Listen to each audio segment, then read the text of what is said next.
السلام عليكم ورحمة الله وبركاته. أعوذ بالله من الشيطان الرجيم.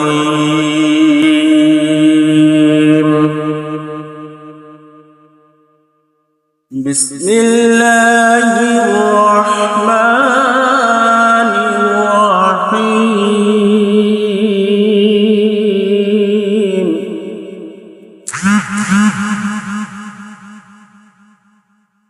ألم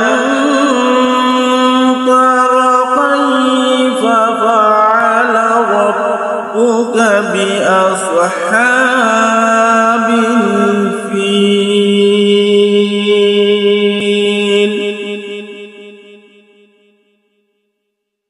ألم يجعل كيدهم في تضليل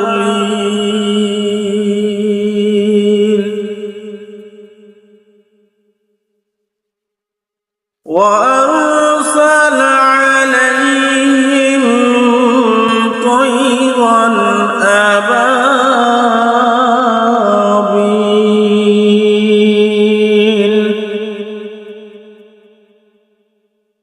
ترميهم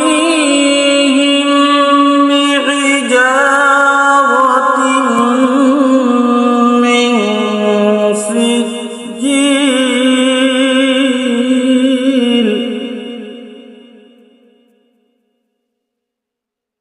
فجعلهم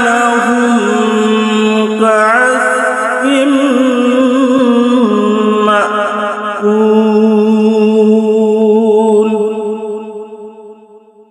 صدق الله العلي العظيم. صدق وصدق رسوله الكريم.